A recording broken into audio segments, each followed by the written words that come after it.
Hello Modiji. Oh, nice to meet you, Rahul. মোদিজি, দেশের মানুষ জানতে চায় পার্টস অফ স্পিচ বিষয়টা আসলে কি। Okay, Rahul. I am going to provide a demonstration on parts of speech. It would be better Modi ji. Rahul, স্ক্রিনের ওপরের ছবিটা একটু ভালোভাবে দেখব।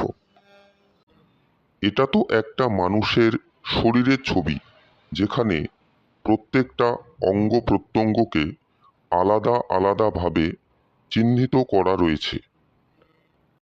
এক্স্যাক্টলি রাহুল।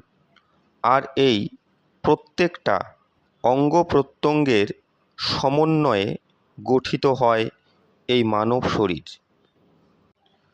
আর আমরা আরেকভাবে বলতে পারি, এই অঙ্গ প্রত্যঙ্গগুলি হল মানব শরীরের এক একটা পার্টস, অর্থাৎ অংশ।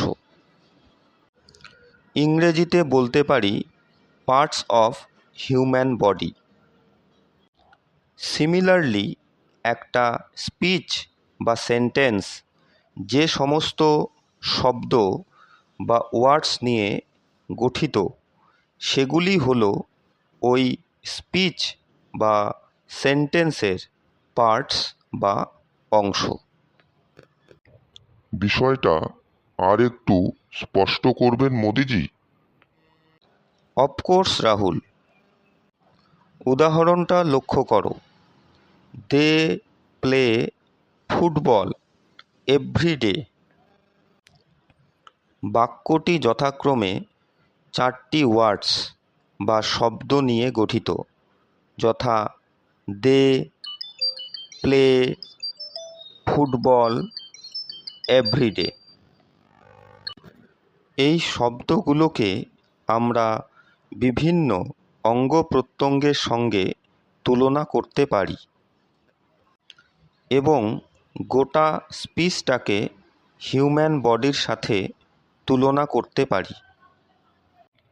হ্যাঁ মোদিজি, এবার পরিষ্কারভাবে বুঝতে পেরেছি। আসলে রাহুল, আমাদের দেশের জনগণ টপিকটা বুঝতে না পেরেই ভেতরে ঢুকে যায়। আর এই পার্টস অফ স্পিচকে ৮টি ভাগে ভাগ করা যায়, যথা noun, pronoun, adjective, verb, adverb, preposition, conjunction এবং ইন্টারজেকশন। মোদিজি, এই প্রত্যেকটা ভাগের ওপর আলাদা আলাদা ভিডিও বানালে দেশের জনগণ খুবই উপকৃত হবে। ঠিক আছে রাহুল, তাই হবে। Thank you Modi ji, thank you very much. It's my pleasure Rahul, thank you two.